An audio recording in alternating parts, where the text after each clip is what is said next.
بسم اللہ الرحمن الرحیم۔ شروع اللہ کے نام سے جو بڑا مہربان نہایت رحم والا ہے۔ معزز سامعین گرامی قدر، سیرت عائشہ کے حوالے سے چند گزارشات کو گزشتہ چند خطبات سے رکھ رہے ہیں، اور حقیقت یہ ہے کہ سیرت عائشہ انفرادی طور پہ ایک ایسا موضوع ہے کہ جس کے اوپر کئی جمعے اور کئی خطبات دیے جا سکتے ہیں۔ سیرت النبی میں سیرت عائشہ کا جو تذکرہ آیا، اس حوالے سے چند گزارشات کو مختصراً آپ کے سامنے رکھ رہے ہیں۔ وہ واقعات جو امی عائشہ کے ساتھ خاص ہیں، گزشتہ خطبے میں بھی اہل بیت کے ساتھ ان کی محبت کا ذکر کیا، لیکن یہ بھی صرف سرسری اور ایک قسم کی آپ کو طائرانہ نگاہ ان کی سیرت کے اوپر ڈلوائی جا رہی ہے۔ اگر کوئی خود مطالعہ کرنا چاہے، اور انشاءاللہ کبھی موقع ملا تو ازواج مطہرات کی سیرت کے حوالے سے مفصل گفتگو بھی رکھیں گے۔ یہ خام خواہ معاشرے میں باتیں مشہور ہیں کہ امی عائشہ کا اہل بیت کے ساتھ کوئی معاملہ تھا، کوئی جھگڑا تھا، کوئی ایسی ویسی بات تھی۔ حضرت فاطمہ نے، آپ نے وہ مشہور حدیث تسبیح فاطمہ کی سنی ہوئی ہے، اس دن بھی اگر انتخاب کیا تھا تو امی عائشہ کا کیا تھا، اور آ کے اپنی ساری گزارشات کو امی عائشہ کے سامنے رکھا تھا کہ آپ رسول اللہ صلی اللہ علیہ وسلم کو کہہ دیجئے کہ اس طرح علی کے ہاتھ کے اوپر تو چھالے پڑ چکے ہیں، چکی پیس پیس کے میرے سینے میں بھی درد ہوتی ہے، اور حضرت علی بھی بیمار ہو چکے ہیں پانی لا لا کے۔ تو امی عائشہ نے ہی رسول اللہ صلی اللہ علیہ وسلم کے سامنے یہ ساری بات رکھی تھی۔ پھر رسول اللہ صلی اللہ علیہ وسلم، آپ نے مشہور واقعہ سنا ہوا ہے، گئے اور انہوں نے حضرت فاطمہ کو کہا تھا، ایک غلام سے بہتر اگر تو چاہتی ہے تو ہر نماز کے بعد 33 مرتبہ یہ پڑھ لیا کر، یہ تیری تھکاوٹ بھی دور کر دے گی۔ یہ تسبیح فاطمہ تھکاوٹ کو دور بھی کر دے گی، اور یہ تیرے لیے غلام رکھنے سے بھی بہتر ہے۔ اسی طرح حضرت فاطمہ کو رسول اللہ صلی اللہ علیہ وسلم نے یہ کہہ دیا تھا، میں عائشہ سے محبت کرتا ہوں، اور میری بیٹی میں چاہتا ہوں جس سے میں محبت کرتا ہوں تو بھی اس سے محبت کیا کر۔ اور پھر تربیت کے طور پہ جب حضرت فاطمہ روٹی لے کے آئیں تو رسول اللہ صلی اللہ علیہ وسلم نے تربیت کے طور پر، اور یہ محبت کا بھی باب ہے، روٹی کا ٹکڑا توڑ، یہ عائشہ کے لیے ہے، روٹی کا ٹکڑا توڑ، یہ میری فلاں بیوی کے لیے ہے، یعنی ایک تربیت کا انداز۔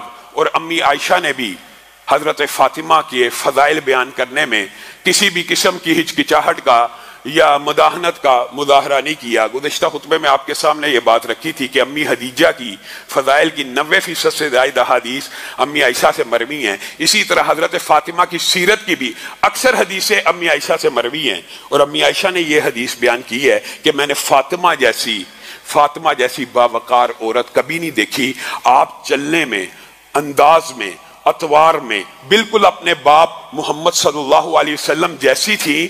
وہ آتی تو رسول اللہ صلی اللہ علیہ وسلم کے طرح وقار اور تمکنت سے چلتی ہوئی آتی، اور رسول اللہ کے ماتھے پہ بوسہ دیتی، اور رسول اللہ کے دائیں آ کے بیٹھ جاتی، اور رسول اللہ کبھی ان کے گھر جاتے تو آپ بھی وقار اور تمکنت کے ساتھ جاتے، ان کے ماتھے کو بوسہ دیتے۔ گویا اطوار، عادات، ساری چیزیں ملتی ہیں۔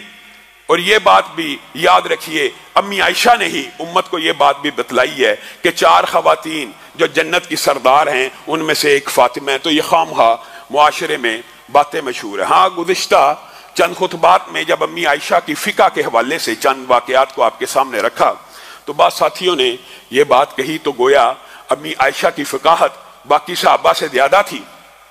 میرے بھائیوں، ایک بات، ایک منہج، ایک موقف سمجھ لیجئے، فقاہت کا ہے، فقاہت ہوتی ہے، امی عائشہ کے اندر بھی فقاہت ہے، عبداللہ ابن عمر کے اندر بھی، عبداللہ ابن عباس، ابو ہریرہ، فقاہت ہے۔ لیکن جو بات آپ کے سامنے رکھنا مقصود تھا، مطلوب تھا، وہ یہ نہیں تھی کہ امی عائشہ فلاں صحابی سے بڑی فقیہ ہیں، یا فلاں صحابی سے بڑی امام ہیں، یا فلاں صحابی سے بڑی مجتہد ہیں۔ آپ کے سامنے بات رکھنے کا مطلب یہ تھا کہ جہاں پہ حدیث رسول آ جائے وہاں پہ کسی کی فقاہت نہیں چلتی۔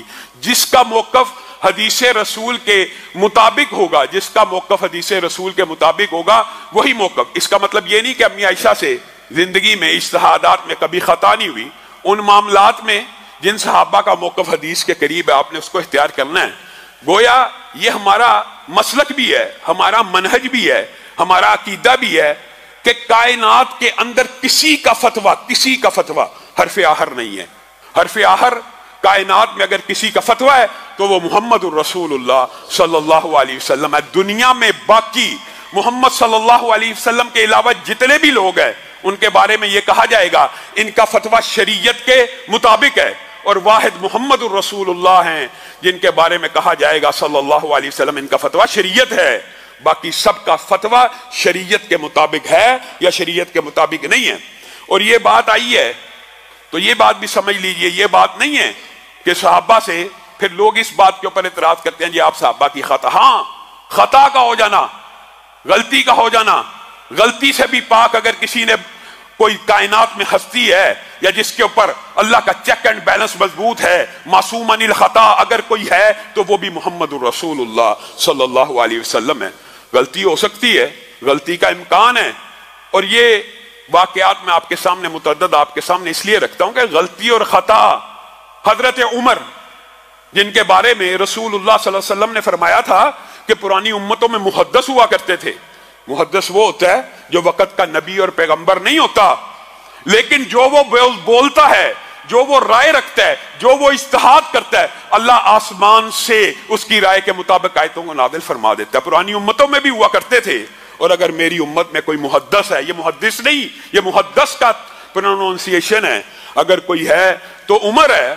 آپ کے سامنے سیرت عمر میں یہ بات رکھی تھی، حضرت عمر زمین پہ چلتے ہوئے رسول اللہ کو مشورے دیا کرتے تھے کہ گھر کے اندر آنے جانے کے کچھ آداب ہونے چاہیے، ہر بندہ آپ کے گھر منہ اٹھا کے آ جاتا ہے، کچھ تو طریقہ ہونا چاہیے۔ تو اللہ تعالیٰ نے حضرت عمر کی ان باتوں کو آسمان سے آیتیں بنا کے نازل کر دیا، کل ازواجک و بناتک و نساء المؤمنین یدنین علیہن من جلابیبہن۔ عمر کا اجتہاد، عمر کی رائے تیرے رب کو ہے محمد صلی اللہ علیہ وسلم پسند آئی ہے، آج کے بعد کوئی بھی عورت آئے حجاب اور جلباب میں آئے۔ یہ طور طریقے سورۃ احزاب کی بھی آیات آپ سب نے دیکھی ہوں گی۔ ایک مقام پہ حضرت عمر نے کہا کہ میں نے خانہ کعبہ کے اندر اللہ کے رسول ایک مقام ایسے دیکھا ہے کہ جہاں نماز پڑھی جائے تو خانہ کعبہ بھی سامنے آ جاتا ہے، بیت المقدس بھی سامنے آ جاتا ہے۔ اللہ تعالیٰ کو حضرت عمر کی یہ رائے اتنی پسند آئی کہ مقام ابراہیم کو مصلی بنا دیا قرآن پاک میں۔ گویا یہ عمر جن کا مقام و مرتبہ یہ ہے کہ رسول اللہ ان کو محدث بھی کہتے ہیں، رسول اللہ ان کے علم کی خواب بھی دیکھتے ہیں، قمیص کی بات بھی کرتے ہیں، ان کو بھی غلطی لگ سکتی ہے۔ اور اگر ان کو غلطی لگ سکتی ہے تو کائنات میں پھر کسی فقی، کسی علامہ، کسی مفتی، کسی امام کا فتویٰ حرف آہر کیسے ہو سکتا ہے؟ یہ ہمارا عقیدہ ہے، یہ ہمارا منہج ہے۔ اس لیے حضرت عائشہ کے فقہ کے ابواب بھی آپ کے سامنے رکھے تھے، اور بات آئی ہے ضمنی طور پہ تو سمجھ لیجئے، معمولی واقعات ہیں ذہن میں رہ جاتے ہیں۔ ایک مرتبہ رسول اللہ صلی اللہ علیہ وسلم کے پاس ریشمی 2 جبے آئے، ایک آپ نے حضرت عمر کو بھیج دیا اور ایک آپ نے حضرت اسامہ بن زید کو بھیج دیا۔ اب حضرت عمر کو ریشمی جبہ ملا، آپ پریشان ہو گئے، آپ بہت زیادہ پریشان ہو گئے، اور کہنے لگے یہ ریشم تو نبی کی امت کے مردوں پہ حرام ہے، تو رسول اللہ نے مجھے کیوں بھیجی ہے؟ میرے سے کیا ایسی سنگین غلطی ہو گئی ہے؟ میرے سے کون سی ایسی خطا ہو گئی ہے؟ رسول اللہ وہ چیز مجھے بھیج رہے ہیں جو امت کے مردوں پہ حرام ہے۔ آپ پریشانی کے عالم میں جبہ ہاتھ میں اٹھائے لے کے جا رہے ہیں، اور اسامہ بن زید ان کو جبہ ملا، وہ خوشی خوشی جبے کو پہن کے آ رہے ہیں کہ رسول اللہ صلی اللہ علیہ وسلم نے امت کے مردوں پہ تو حرام کیا تھا، شاید میرے لیے کوئی اجازت مل گئی ہے، مجھے کوئی رخصت مل گئی ہے، یا امت کے مردوں پہ آسانی ہو گئی ہے، رسول اللہ نے جبہ بھیجا ہے، میں پہن کے اپنے نبی کو دکھاؤں گا۔ 2 صحابہ ہیں، دونوں کا فہم اور فکر مختلف ہے، ایک ہی حکم ہے نا، ایک ہی تحفے کے بارے میں 2 مختلف آراء ہیں۔ حضرت عمر پریشان ہیں، حضرت اسامہ بن زید خوش ہیں۔ حضرت اسامہ جبہ پہن کے جب رسول اللہ کے پاس پہنچے، اتنی دیر میں حضرت عمر بھی پہنچ چکے تھے، تو رسول اللہ صلی اللہ علیہ وسلم نے اسامہ بن زید کو کہا یہ تو نے کیا کیا؟ کیا تجھے پتا نہیں ہے امت کے مردوں کے اوپر حرام ہے؟ اللہ کے رسول ہاں مجھے پتا تو تھا، لیکن آپ نے بھیج دیا، میں نے سمجھا کوئی گنجائش نکل آئی ہوگی، مفہوم یہ ہے۔ اور میرا مطلب یہ نہیں تھا، میرا مطلب یہ تھا کہ اس ریشمی جبے کے تو ٹکڑے کرتا، گھر کی عورتوں کے دوپٹے بنتے، گھر کی عورتوں کی چادریں بنتی۔ اب حضرت عمر پریشان ہیں اور یہ خوش ہیں، لیکن حضرت عمر نے جب یہ جواب رسول اللہ کا سنا، یہ اس لیے بھیجا گیا کہ عورتوں کے لیے یہ مردوں کے اوپر حرام ہی ہے، سونا اور ریشم مردوں کے اوپر حرام ہی ہے، لیکن یہ اس لیے بھیجا تھا کہ گھر کی عورتوں ان کے اوپر تو حرام نہیں ہے، ان کے کپڑے بن جائیں، ان کے چادریں بن جائیں، وہ استعمال کریں۔ تو حضرت عمر بھی یہاں پر پریشان ہو رہے ہیں، حالانکہ پریشانی کی بات کوئی نہیں تھی۔ اور اس سے بھی آگے کی بات، کئی مرتبہ، اور یہ باتیں کئی مرتبہ ہم کرتے ہیں تو معاذ اللہ بعض ساتھی، بعض لوگ یہ بھی کہنا شروع کر دیتے ہیں، یہ جی دیکھیں جی صحابہ کے بارے میں، اور صحابہ کا دفاع ہم کرتے ہیں، صحابہ کے فہم کو ہم مانتے ہیں، لیکن کسی صحابی کا اگر کسی صحابی سے اختلاف ہو جائے تو پھر حل کیا ہے؟